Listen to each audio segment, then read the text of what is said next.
Vale,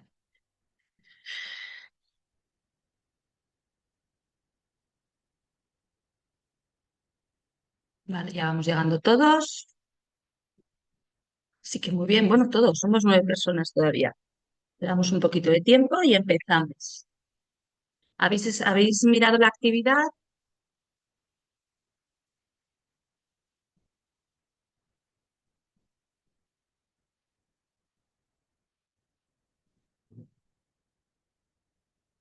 Bueno, os he colgado también las presentaciones. Mañana os colgaré la presentación de hoy y ya vais teniendo todo actualizado. Os he colgado las presentaciones, el cuadro de cuentas que comentamos el otro día y también os he colgado el plan general contable. ¿Vale? Vale, Juan Carlos dice que sinceramente no. Vale. Bueno, no pasa nada, poco a poco. Cualquier cosa, Juan Carlos, me escribes, ¿vale? Cualquier duda o por el foro o por correo, sin problemas. Todavía tenéis plazo para entregar el trabajo, que es el 18 de mayo, pero bueno, para que no lo dejéis atrasado. En cualquier caso, hoy lo que vamos a ver son los asientos, ¿vale? Vamos a ver ejemplos de asientos, entonces también nos va a servir para poder hacer el trabajo. Por eso os dije el otro día que, bueno, que tranquilamente, que esperaseis un poquillo y ya con la clase de hoy yo creo que vais a tener suficientes herramientas como para poder hacerlo. ¿Vale? Cualquier pregunta que tengáis me decís.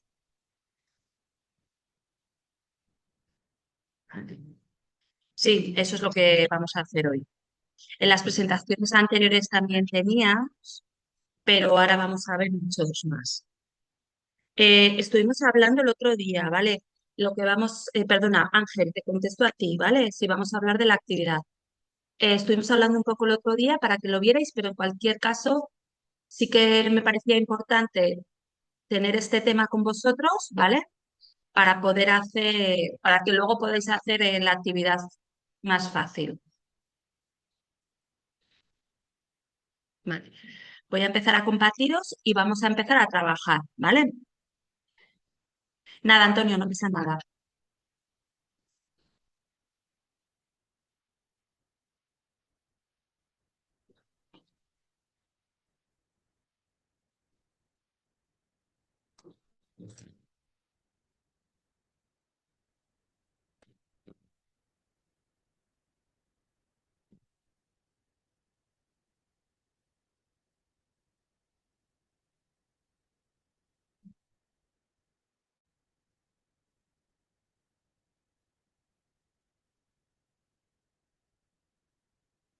Vale, ¿veis bien el tema, verdad?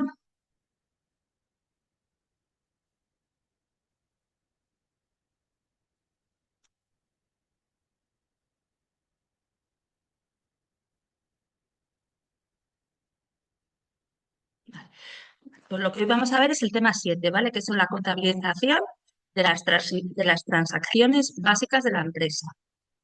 Vamos a ver los asientos más clásicos, más comunes que nos vamos a encontrar en cualquier empresa. Probablemente hay alguno, bueno, probablemente no. Hay alguno que nos hemos dejado que lo iremos viendo, ¿vale? Lo iremos viendo en sesiones sucesivas, no os preocupéis. Pero sí que os voy a enseñar los asientos bases con los que vais a poder trabajar. Vale. Pues ya veis que vamos por aquí, pero ya sabes. Vale. Entonces vamos a ir viendo un poco todo esto de una manera ordenada o más ordenado. Acordaros que tenéis también el manual que os puede servir. También tenéis ejemplos en los manuales y prácticas en el manual, ¿vale? Y cualquier referencia bibliográfica que podéis llegar a tener. Hola, Francisco.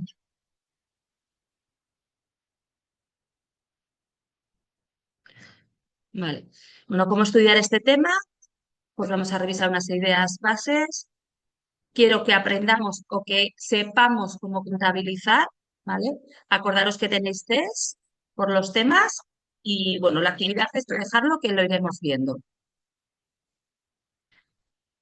Vale, entonces vamos a ver lo que os he dicho, ¿vale? Vamos a ver un poco esas asientos bases, esos asientos más comunes que tenemos y gestión un poco de los cobros y pagos y cómo va evolucionando en la empresa. Y luego, por otro lado, vamos a ver los asientos generados por el personal de la empresa, por la plantilla de la empresa, y vamos a hablar de la amortización. Eso es un poco lo que vamos a ver hoy. Vale, entonces, el primer asiento que nos vamos a encontrar en una empresa va a ser el asiento de apertura, ¿vale? Entonces, el asiento de apertura no es más que llevar al diario ese balance de situación, es decir, llevar al balance la situación patrimonial de la empresa. ¿Vale? Entonces, nosotros cuando terminemos un año vamos a tener un balance de situación final, es decir, la foto del patrimonio de la empresa a 31 de diciembre. Y obviamente ese balance de situación final de un año va a ser el balance de situación inicial del siguiente año. Eso está claro. Como empieces es como terminas. No hay más. Vale. Entonces, nosotros aquí, nosotros aquí tenemos el patrimonio de la empresa, ¿vale? Ya veis que tiene un activo está compuesto por caja, banco, vehículo, inmobiliario. Y yo pregunto, ¿os parece que está bien este balance?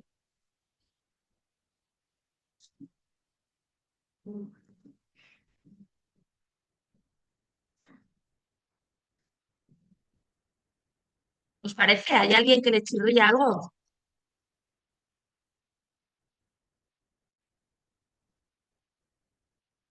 Parece que cuadra. Muy bien, Francisco. Eso sí, esperar que os lo vuelva a poner, que os lo he quitado. Cuadra sí que cuadra. ¿Pero os parece que os chirría algo? Sí, sí, ya le he vuelto a poner. Carolina, ¿a ti qué te chirría?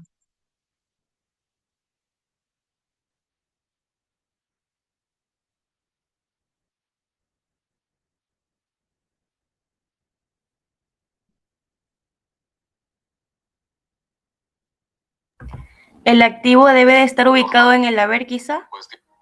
No, eso está correcto. Tal vez el capital social. No, el capital social además aquí está cuadrando, ¿vale? En el activo no identifica si es corriente o no corriente. Muy bien, Juan Carlos, va por ahí, pero no es exactamente, ¿vale? Vale. El tema es que no está bien ordenado. ¿Os acordáis, verdad? Tiene que estar ordenado, de hecho, debería estar ordenado al revés, ¿vale? Vehículo, mobiliario, banco y caja, ¿vale? Ese debería ser el orden. Y obviamente, como dice Juan Carlos, dividir activo no corriente, que serían los dos primeros, y activo corriente, que sería después, ¿vale? Juan Carlos, lo de las notas, no sé a qué te refieres.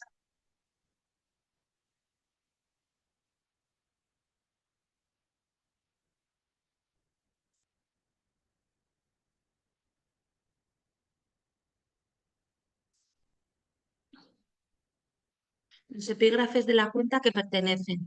Vale, en el balance de situación no se deben indicar las cuentas, ¿vale? Así estaría bien. Las cuentas sí que están en la parte inferior, que es el asiento, ¿vale? Nosotros partimos de ese balance de situación que hemos visto y en la parte de abajo tenemos el asiento, ¿vale? Todos los bienes, todo el activo que son activo que suma, activo positivo está en el debe, ¿vale? Y todo el pasivo está en el haber.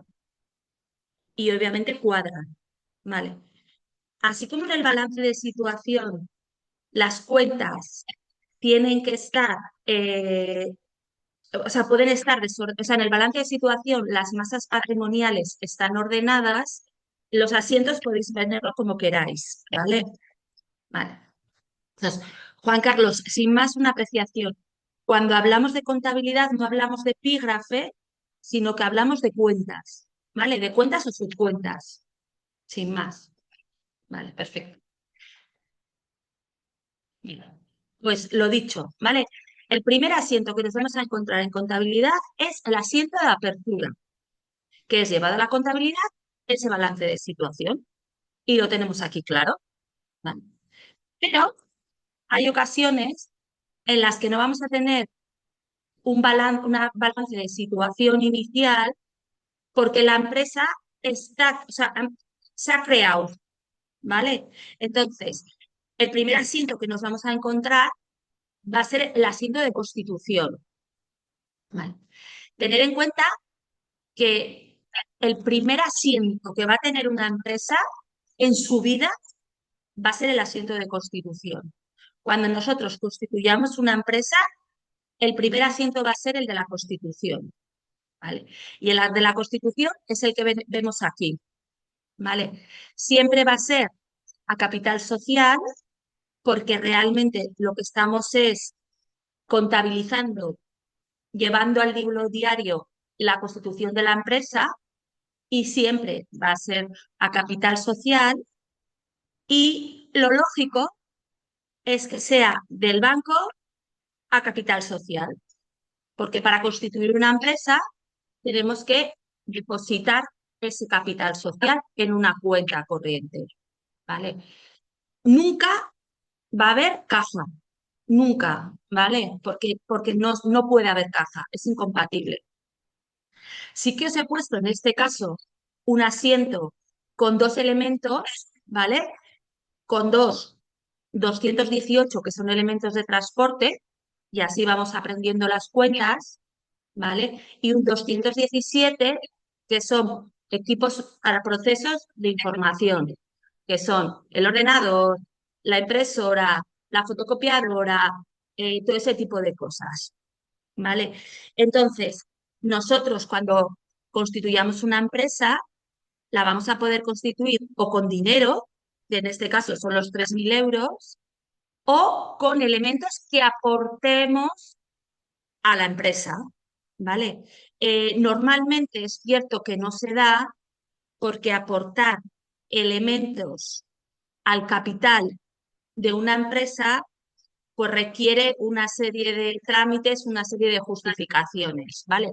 Pero sí que se podría constituir una empresa con un capital, con un capital social en base a elementos del inmovilizado, ¿vale? Que sería lo que os he dicho.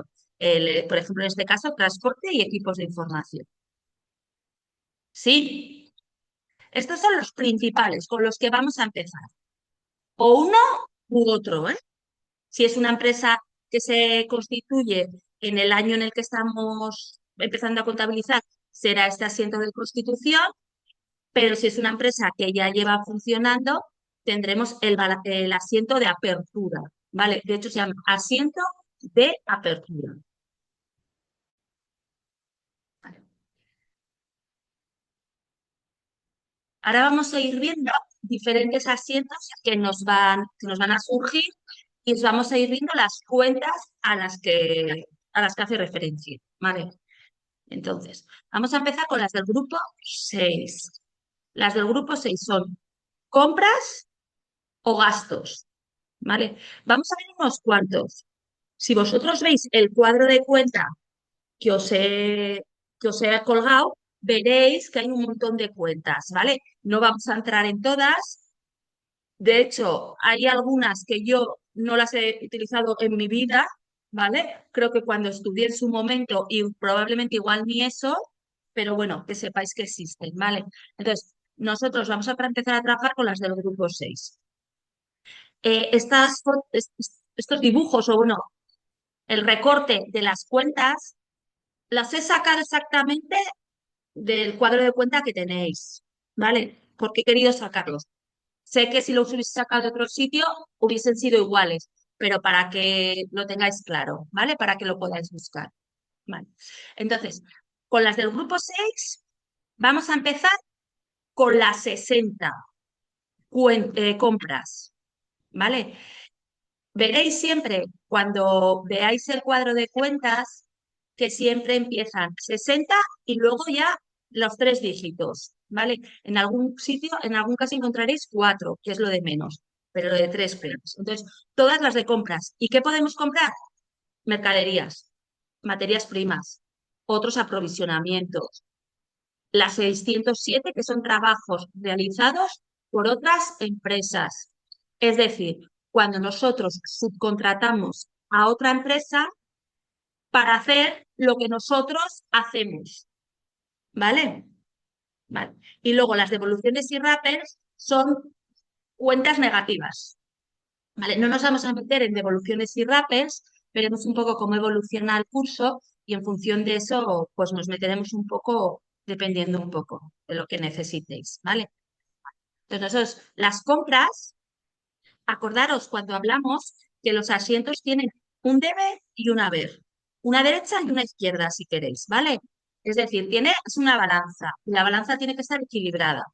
Entonces, las compras, nosotras se lo vamos a llevar o a los que compramos nosotros son a nuestros proveedores, ¿vale? Son a ellos a los que los compramos. Vale, tenemos la general, que es la 400 de proveedores, y luego ya veis que ahí tenemos un poco especificaciones, que vas a especificar en función de la información que tú quieras mostrar y que tú necesites para la toma de decisiones. ¿Vale? Hay veces en las empresas que no distinguen 400 proveedores en euros y 404 proveedores en moneda extranjera porque ellos no lo necesitan o porque para ellos no son tan importantes. Cuanto más ordenados seáis, y en contabilidad ordenado implica meter las cosas en su cajón, ¿vale? Clasificar bien, más información vas a poder sacar de tu contabilidad y más información vas a poder manejar para la toma de decisiones. Eso no quiere decir que como para ti eso no es importante, no especifiques. Sí, ¿hasta aquí de acuerdo?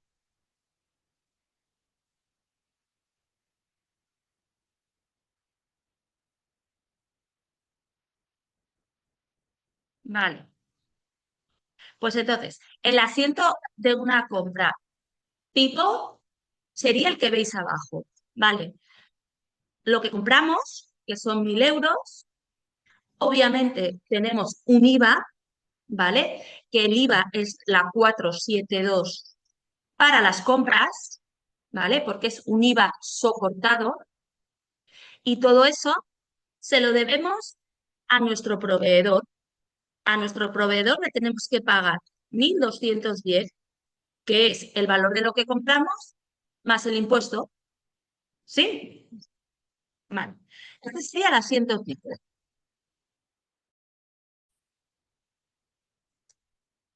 Vale. Dentro del grupo 6, otro de los grandes y otro de los que manejamos es la 62, que son servicios exteriores. Y por servicios exteriores es todos los gastos que tiene una empresa en función de su actividad. ¿Vale? Tiene las 620, que son gastos en investigación y desarrollo, si tiene. Las 621, que es arrendamientos y cánones, es decir, lo que pagamos por el alquiler de la oficina que tenemos, por ejemplo. Vale. Las 622, reparaciones y conservaciones. ¿Vale? Hay veces que tienes una 622.1 para las reparaciones del local y una 622.2 para las reparaciones de los vehículos, por ejemplo. Vale. Pero hay empresas que lo meten todo en las 622. ¿Por qué? Pues porque no manejan tanta información y no es necesaria tanta información. Entonces, ese criterio lo tenéis que marcar vosotros. Vale. También tenemos las 623, que son servicios de profesionales independientes. Es decir, pues el abogado, el asesor,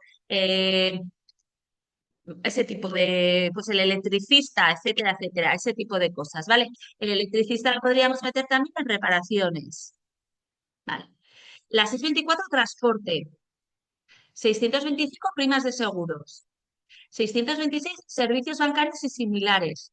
Pero estos no son los intereses que nos cobra el banco o los intereses de los préstamos, ¿vale? Es los servicios que nos da un banco.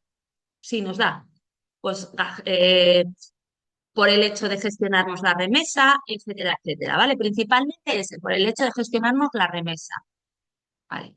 Tener en cuenta que la 620, o sea, la 62, perdonad, en general tiene IVA, a lo cual eso os puede servir para poder identificar una 626, que serían servicios bancarios, o una 669, que serían para los intereses de préstamo, ¿vale? Pero eso ya veremos. Vale.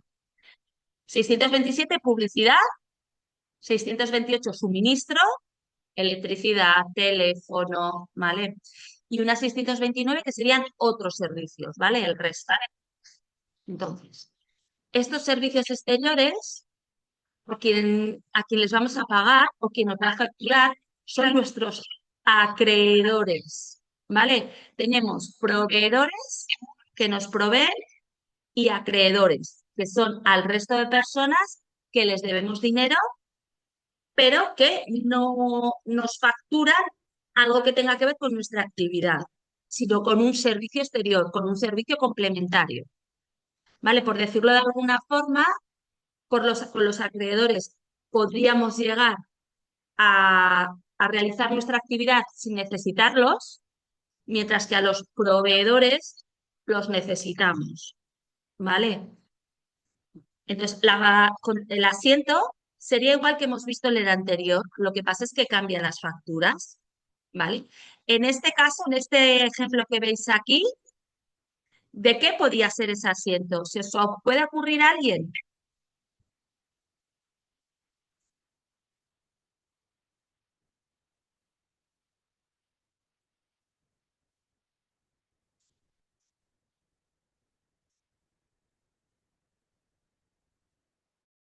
¿Se os ocurre algo?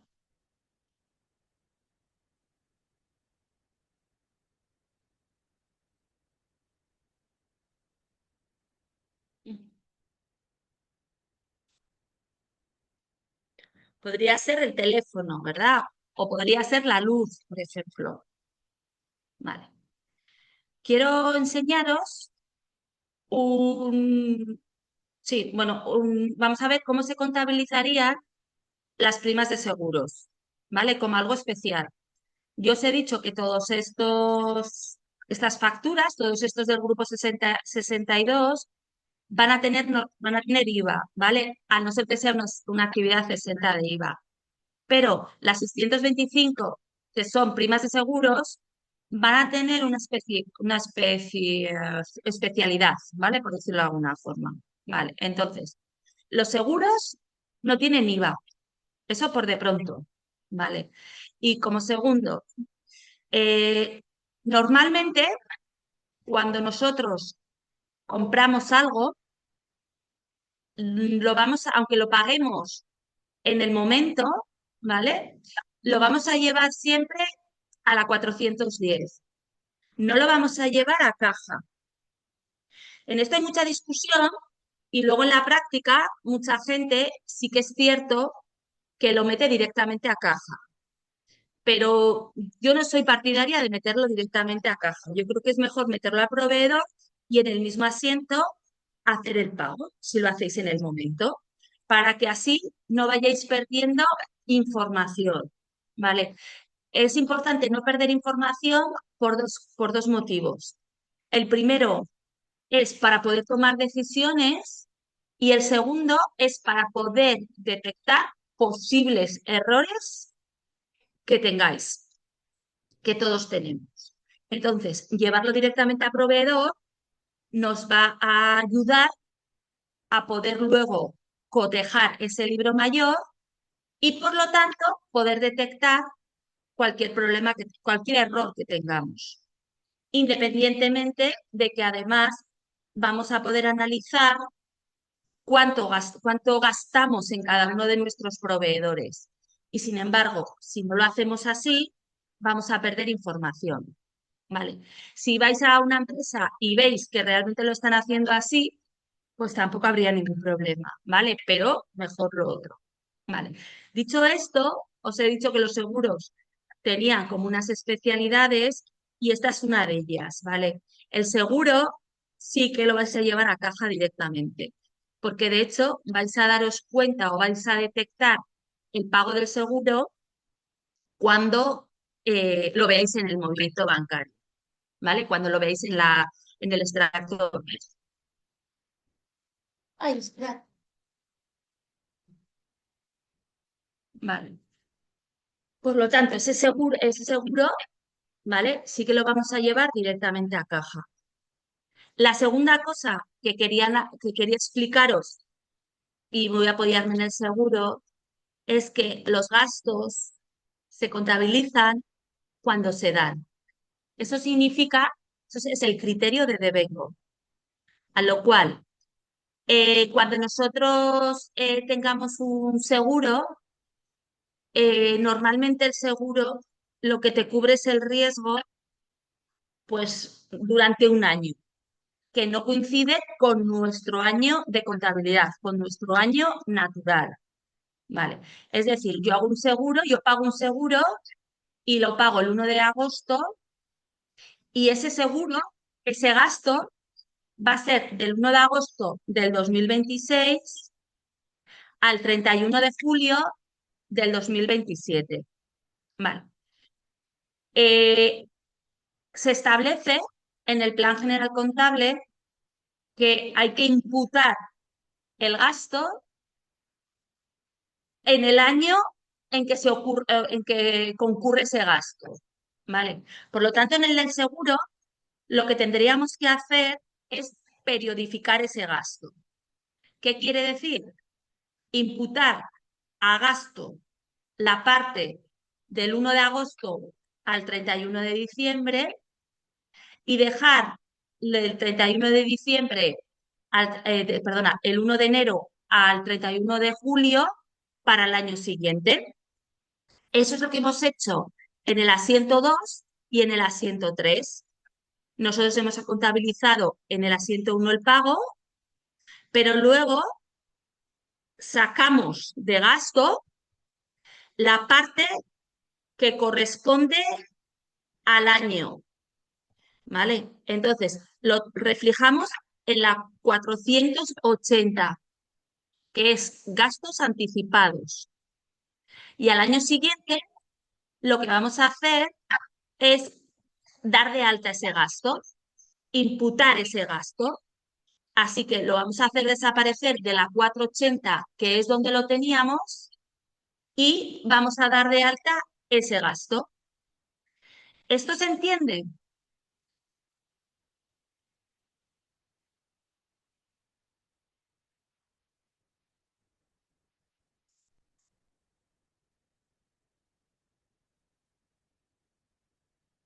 ¿Me oís, verdad?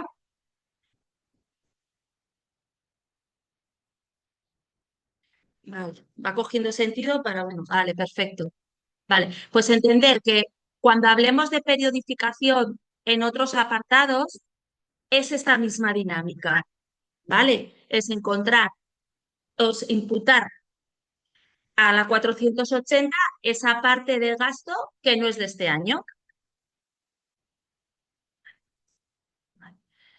Eh, Nosotros ya hemos hecho el gasto, hemos contabilizado el gasto y luego vamos a poder pagar o en efectivo, que es cierto que cada vez es menos, o por banco, una transferencia. ¿Vale? Por lo tanto, aquí tenemos los dos ejemplos. ¿Vale? Nosotros pagamos a nuestro proveedor con el dinero de caja y pagamos a nuestro acreedor con el dinero del banco. Ya está. Pero también podemos hacer los pagos a través de un efecto comercial. ¿Vale? Un efecto comercial es un documento en el que se reconoce esa deuda. Es un documento, que ahora veremos qué tipo de documentos hay, a través del cual esa persona que lo recibe, ¿vale? Va a poder tener una justificación y un documento para poder hacer efectivo ese pago. Tipos de efectos tenemos tres. Tenemos la letra de cambio, el cheque y el pagaré. Son tres sistemas diferentes, tres documentos diferentes que tienen garantías diferentes y que tienen obligaciones diferentes, ¿vale? Aunque ya veremos que en contabilidad se van a contabilizar igual, ¿vale? La letra de cambio es un título, es un documento que lo emite el acreedor, ¿vale? Y que se obliga a pagar esa deuda cuando llegue el vencimiento, cuando se haya estipulado en esa letra de cambio cuándo se va a pagar. Vale. El cheque es un documento, ¿vale? Que, eh, que lo único que indica es lo que se tiene que pagar y a quién se tiene que pagar. Y vas a ir a pagar en función de si hay fondos o no hay fondos disponibles. Vale. Y el pagaré es un título que emite el deudor, ¿vale? Y él se obliga a pagar esa cantidad en ese momento, en el momento que se ponga el pagaré, ¿vale? Eh, hay que tener en cuenta porque cada uno de ellos, que no vamos a entrar mucho en ello, ¿vale? Porque en contabilidad no se va a reflejar, pero cada uno de ellos va a tener unas consecuencias jurídicas y consecuencias legales si en el momento de hacer efectivo no se cobra o se paga, ¿vale? Dependiendo. Estos documentos también tienen lo bueno y es que se pueden llevar al banco y negociar con el banco el adelanto del pago de ese pagaré o letra de cambio antes del vencimiento. ¿De acuerdo?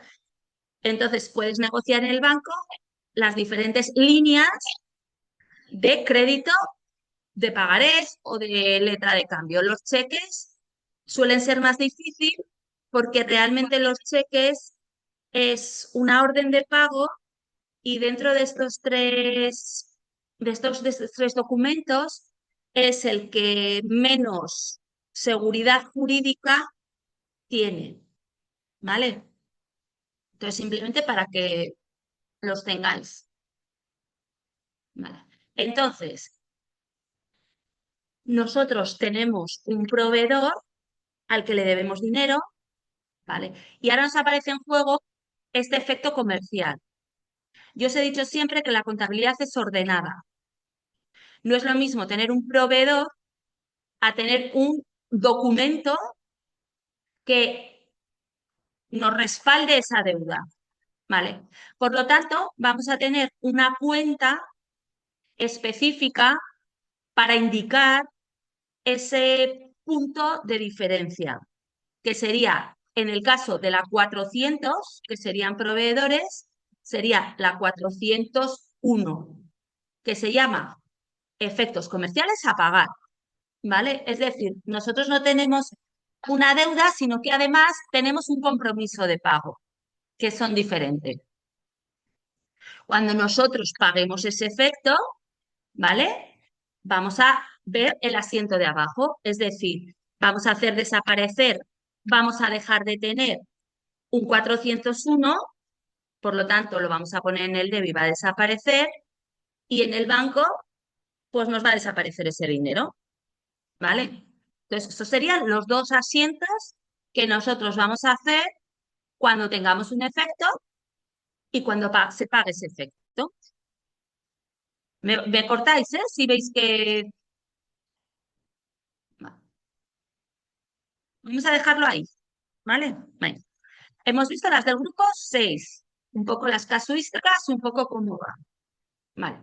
Ahora vamos a pasar a las del grupo 7, que las del grupo 7 son ventas, ¿vale? Si las 600 son compras, las 70, ¿vale? Son ventas.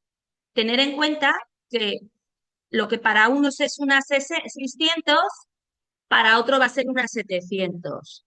Por lo tanto, grupo 6 y grupo 7 muchas veces va a tener la otra cara de la moneda. Vale. ¿Nosotros a quién compramos? A nuestros clientes. O bueno, ¿quién nos compra a nosotros? Nuestros clientes, ¿vale? Entonces, vamos a tener una 430 que son clientes, que si os fijáis más o menos, tiene su paralelo en la 400 que hemos visto antes. Vale. Cuando nos compran a nosotros, vale, vamos a tener una 700 en el haber, ¿vale? En este caso os he puesto una 705 porque una de las diferencias y una de las cosas que nos puede servir para saber qué tipo de empresa tenemos en contabilidad, incluso sin conocerla, sería eso, ¿vale? Nosotros tenemos empresas con asientos a las 700 y tenemos empresas con asientos a las 705.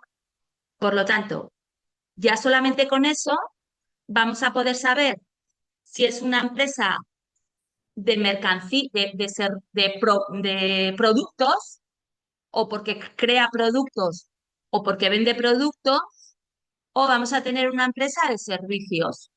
La empresa de servicios es la 705 que tenemos aquí el ejercicio. Vale. Todas las ventas, a no ser que esté exento de IVA, van a tener un IVA. ¿Cómo se contabiliza el IVA? En la 477. Las del grupo 6 van en la 472 y tenemos una cuenta para el IVA repercutido que sería la 477. ¿Vale? Perfecto. Vamos a avanzar. Del mismo modo que hemos hablado cuando hemos hablado de proveedores, que hay efectos comerciales, los clientes funcionan igual. ¿Vale? Es decir, nosotros vamos a poder tener efectos de nuestros clientes. ¿Cómo se contabiliza eso? Bueno, esto es para que tengáis, perdonad, esto es para que tengáis, hemos visto la 401, ¿vale? Por lo tanto, vamos a tener una 431 y si son proveedores 401, si son acreedores 411, ¿vale? Y si son deudores, ¿vale? Son la 441. Pensar que ese 1, ¿vale? El 1 final nos va a marcar que es un efecto comercial. O sea, la contabilidad, las cuentas, aunque al principio cueste, es muy lógico. Vale. Entonces, ¿cómo se contabiliza eso? Hasta el primer asiento, lo mismo que el anterior. Es decir, dejamos de tener clientes, por lo tanto va a la B, y empezamos a tener clientes efectos comerciales, que eso es la 431. Si cobramos sin problemas, dejamos de tener 431 y tenemos el dinero en el banco, que sería el asiento de abajo. Vale. ¿Qué pasa si no nos pagan? Porque puede pasar que no cobremos. Si no nos pagan, ¿vale? Vamos a sacar, vamos a saldar la cuenta 431, ¿vale? Porque ya no tenemos ese efecto ha dejado de tener efectos, pero la deuda la seguimos teniendo. Es decir, nosotros seguimos teniendo ese derecho de cobro y un derecho de cobro es un 430, ¿vale? Por lo tanto, revertimos el asiento anterior, ¿vale? Ya no tenemos efectos y seguimos teniendo ese derecho de cobro, que es lo que hacemos en el asiento 2. ¿Vale? Pero puede ser que nos pague o que no nos pague, ¿vale? Vamos a ver cómo se contabiliza o qué efecto va a tener en nuestra contabilidad ese no cobro.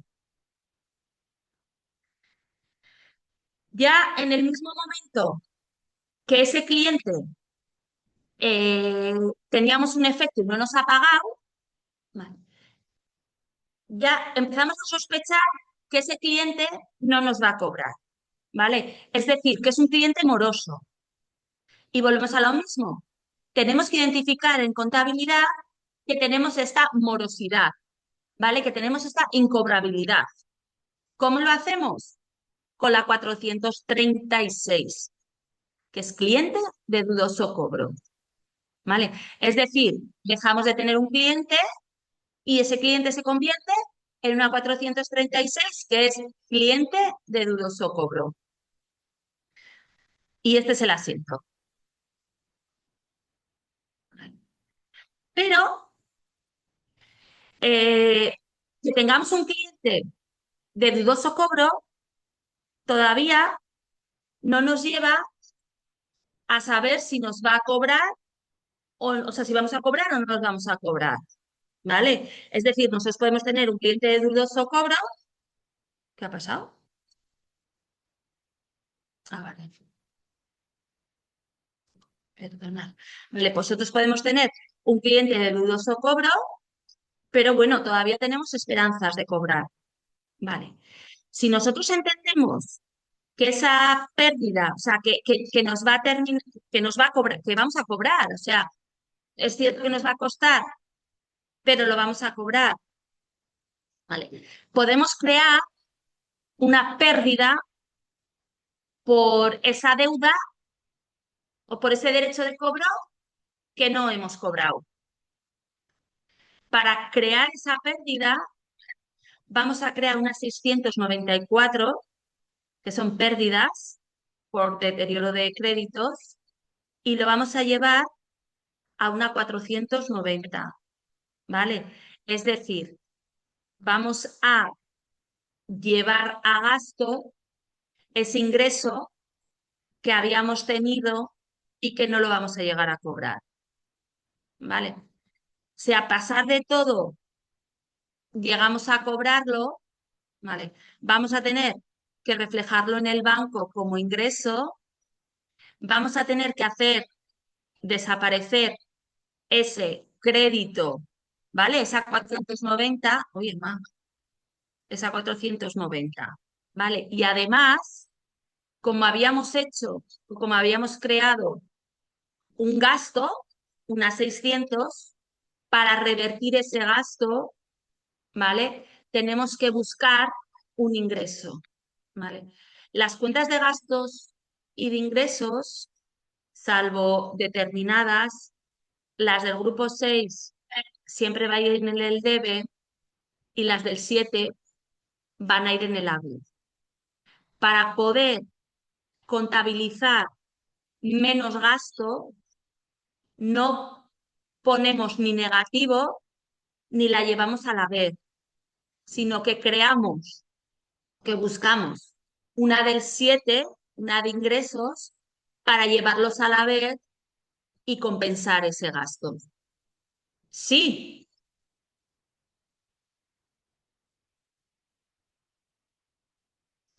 decirme que sí y así sigo, porque esto es un poco complicado.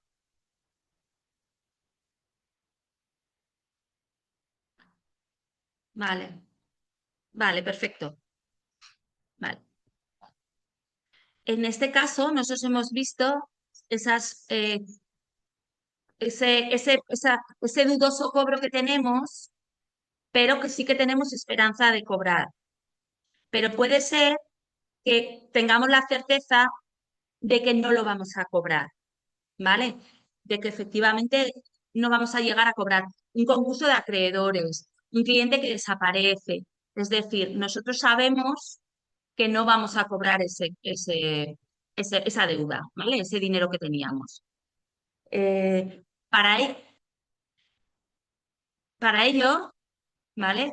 Vamos a crear o vamos a dar de alta unas 650, que es pérdidas por créditos incobrables, ¿vale? Que no vamos a cobrar. Y en el haber vamos a tener o una 430 o una 436, dependiendo si hemos llevado ese derecho de cobro a la 436 o no lo habíamos hecho. Es decir, si habíamos hecho este primer asiento, ¿vale? Porque podemos no hacer este asiento. ¿Sí?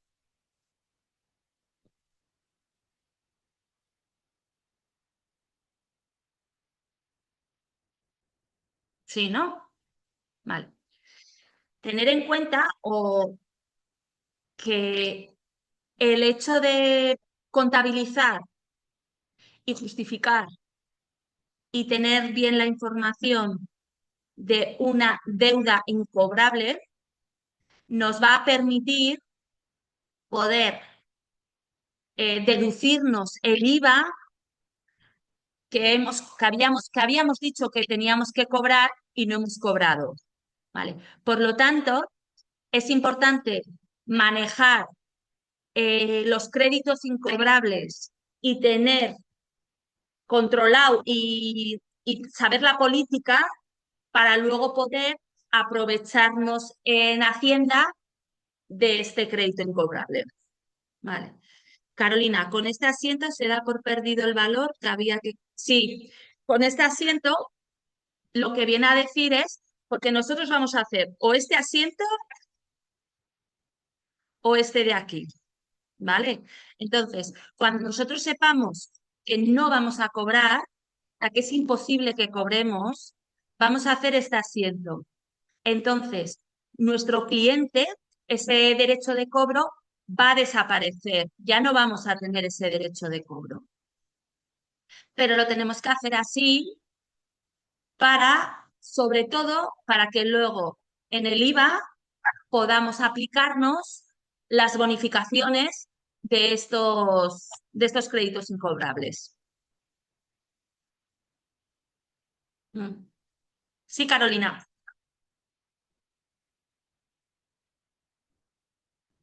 Vale. Vale, esto os lanzo una pregunta y mira, la voy a lanzar luego en el foro, ¿vale? ¿Qué implicaciones tendría para una empresa, ¿vale? Una no correcta contabilidad de los clientes morosos. Ir pensando que luego os lo lanzo en el foro. Vamos a ver los asientos que nos genera el personal, ¿vale? Para los asientos del personal vamos a tener otro grupo de cuentas que sería la 64 de gastos de personal, ¿vale? ¿Esos gastos contra quién van? Contra el personal, ¿vale? Vamos a ver el asiento y así os lo explico mejor, ¿vale? Nosotros vamos a tener en el debe el gasto y nuestro gasto son los sueldos de los trabajadores, ¿vale? En el haber, ¿qué vamos a tener? ¿Vale? Vamos a tener a la hacienda pública acreedora, es decir, si habéis visto una nómina, en la nómina tienes el sueldo, además te quitan la retención que hay que pagar a Hacienda, que sería esta 4751, y además te quitan una parte que es la que tú como trabajador pagas a tu seguridad social. Eso se llama en contabilidad 476, ¿vale? Y al final, tu sueldo menos tu retención y tu seguridad social, tenemos lo que realmente cobra, lo que se le ingresa al trabajador. Y lo que se le ingresa al trabajador se llama en contabilidad 465, remuneraciones pendientes de pago, ¿vale? Cuando les paguemos el sueldo a los trabajadores, pues anularemos, saldaremos la 465 y lo pagaremos con banco, que es como se paga, ¿vale? Pero además, la empresa va a pagar seguridad social. De la cuenta de la empresa va a salir la seguridad social que paga ella y la que ha retenido de los trabajadores, ¿vale? Pero como gasto de seguridad social solo va a poder imputarse su parte, ¿vale? Porque es su gasto, el otro no es su gasto, ¿vale? A lo cual vamos a poder tener, como hemos visto, aquí el asiento de la nómina Este sería el asiento del gasto de la seguridad social de la empresa. Podemos tenerlo en asientos separados o podemos hacerlo en un único asiento, ¿vale? Entonces, aquí vamos a tener el sueldo del trabajador, la seguridad social que paga la empresa, que es gasto de la empresa, y en el haber que vamos a tener, pues lo que le hemos retenido al trabajador por su IRPF, ¿vale? Por su retención. Vamos a tener en la 476, en este caso, vamos a tener lo que le supone a la empresa, el gasto de la empresa, es decir, las 642, y vamos a tener también la parte que le hemos retenido de su sueldo y, obviamente, lo que le debemos al trabajador.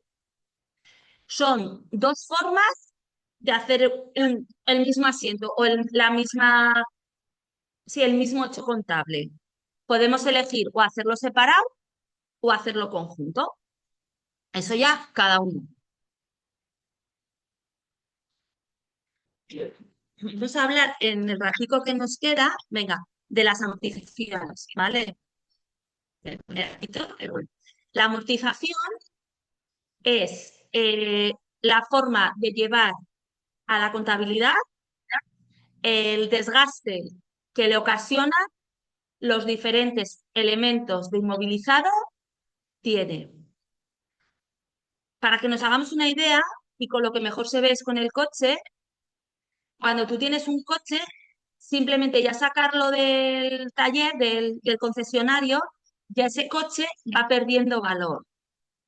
Nosotros, en contabilidad, cuando nos aparece un bien, ese bien, si os acordáis que lo vimos, nosotros le damos valor contable de compra, ¿vale? Es por lo que compramos, por lo que nos aparece en nuestra contabilidad. Para poder rascar o disminuir ese valor, lo tenemos en las amortizaciones. Es vía amortización en donde vamos reflejando contablemente esa pérdida de valor por uso que tiene pues el coche, el ordenador, etcétera, etcétera.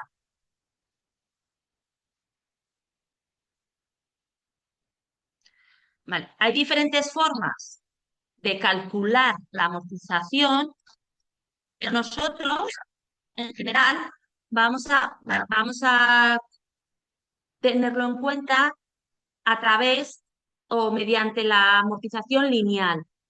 Es decir, todos los años se va amortizando la misma cantidad hasta o durante toda su vida útil. ¿Vale? ¿Qué es la vida útil? La vida útil es el periodo en el que ese elemento mantiene su rentabilidad o el periodo durante el cual ese elemento cumple sus funciones dentro de la empresa. ¿Vale? Eso está estipulado, ahora lo vamos a ver. Es importante saber la vida útil y también saber el valor residual. Valor residual es el valor que tiene un elemento aunque esté totalmente machacado. ¿Vale? Volvemos al coche. Nosotros tenemos un coche, lo hemos sacado del concesionario y va perdiendo valor. Pero sabemos que pase lo que pase con ese coche, siempre va a tener un valor. Siempre nos van a dar X dinero en la chatarra. Es decir, aunque coja el coche y lo machaque, lo destroce, le pegue, bueno, tenga un accidente gravísimo, hay una parte que siempre me va a pagar. Eso es el valor residual. Y el valor residual nunca se amortiza, ¿vale? Porque eso es un valor que va a tener siempre. Entonces, si nosotros especificamos o tenemos claro que un elemento va a tener ese valor, va a tener un valor residual, eso nunca lo vamos a amortizar. Tampoco se amortiza el suelo. Cuando nosotros compramos un local, pagamos el suelo y el edificio. El edificio se deprecia, el edificio se amortiza, pero el suelo no, porque siempre va a tener valor. Por lo tanto, si nosotros queremos amortizar una oficina, vamos a tener que restar el valor del suelo para poder saber cuánto podemos amortizar. Perdonad. Vale, esto ya os he dicho. Hacienda, el papel realmente acepta cualquier tipo de amortización. Nosotros en contabilidad vamos a tener que amortizar en base a la imagen fiel la depreciación real que nos ocasionan los diferentes elementos. Por lo tanto, yo podría decir que el vehículo mío, en vez de amortizarse en, como veis aquí, un 16%, que lo voy a amortizar un 50%. El problema es que Hacienda establece cuánto nos podemos amortizar, que este es el cuadro. ¿Vale? Este cuadro nos dice, tú en contabilidad podrás hacer lo que quieras, pero en fiscalidad no vas a poder hacer eso. Entonces, siempre que hablemos de contabilidad y de fiscalidad, cuando utilicemos criterios diferentes, vamos a tener que ajustarlos. Por lo tanto, en la práctica, lo que se hace es amortizar siempre en función de esas tablas de Hacienda, para que no haya esa discordancia. Y luego cuando tengamos que presentar el impuesto de sociedades, no tengamos que hacer esos ajustes que nos lleva en no tener la contabilidad según la norma fiscal. Había alguien de Pamplona aquí. Vale. Tener en cuenta que en cuanto a fiscalidad, no toda España tiene la misma fiscalidad, por lo tanto, las normas de amortización también pueden llegar a ser diferentes, ¿vale? Entonces, Guipúzcoa, Vizcaya, Álava y Navarra tienen una serie de especificidades, ¿vale? Este cuadro sería para el resto, ¿vale? Para los que yo no he dicho. El asiento de amortización va a jugar dos cuentas, una de gasto, ¿vale? Que sería la 68 y otra de patrimonio, ¿vale? Tener en cuenta que yo os he dicho que la amortización es un gasto que nos refleja la pérdida del valor de ese patrimonio. Por lo tanto, vamos a tener una cuenta de gasto y una cuenta de patrimonio. La cuenta de gasto es la 68, la de patrimonio la 28. El tercer dígito funciona o hace referencia al tipo de inmovilizado, ¿vale? Si es un inmovilizado intangible que nosotros lo contabilizamos en una 200, va a ser 280 y su amortización acumulada 280. Si es una de material, como nosotros el material, como habéis visto antes, se recoge en una 210, ¿vale? Sería 681 para la dotación y 281 para la acumulada. Y las inversiones inmobiliarias, pues lo mismo, como terminan en 2, ¿vale? Como son 222, pues serían 682 y 282, ¿vale? Y el asiento es el que tenéis abajo, ¿vale? La amortización es un gasto en el deber contra o a la 281 en este caso, que es la amortización acumulada. La 600 va a desaparecer al final del año. Sin embargo, vamos a mantener ese histórico en el 281. Vale, aquí tenéis un ejemplo, ¿vale? De una empresa cuyo coche tiene un coche de adquisición de 200.000, se amortiza de manera constante en un 10%, ¿vale? Por lo tanto, haríamos el siguiente asiento, ¿vale? Llevaríamos el 10%, que serían 3.000, y haríamos amortización acumulada, la amortización del año, ¿vale? Sin más. Por lo tanto, el valor del coche vamos a tener en cuenta, teniendo, o sea, cogiendo de referencia la 218, que es la cuenta del coche, que ahí va a estar el valor inicial, ese valor de compra, ¿vale? Y en la 281,8 en este caso, ¿vale? Va a estar la amortización acumulada y ahí vamos a ir teniendo históricamente el valor de esa amortización. Por lo tanto, uno menos otro nos va a dar el valor real del coche, el valor contable que tiene ese coche.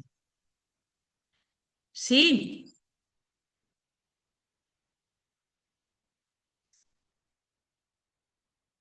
son la una, así que ha quedado claro.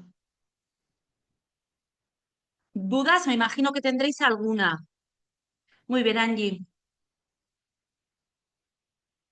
Os colgaré la presentación mañana. Os pondré esa pregunta en el foro. Sí, sí, sí, vela con mucho más detenimiento. Francisco, y cualquier cosa me dices, ¿vale? Es un poco entender la dinámica de la contabilidad. Entonces lo tenéis, os colgaré en el foro la pregunta, que espero que me contestéis alguna, y la presentación en los documentos, ¿vale? Para que vayáis teniendo.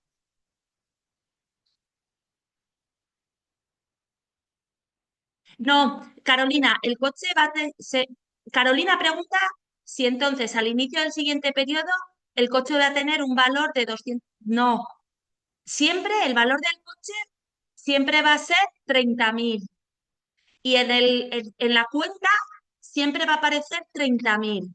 Nunca va a variar, porque contablemente el valor del coche es eso, ¿vale? Son los 30. Lo que pasa que en su amortización acumulada, en su información de la amortización acumulada, va a aparecer 3.000 más 3.000 más 3.000. Por lo tanto, cuando crucemos datos, por decirlo de alguna forma, sí que vamos a ver que ese valor, ese coche contablemente ya no tiene ese valor, pero en su cuenta va a aparecer siempre los 30.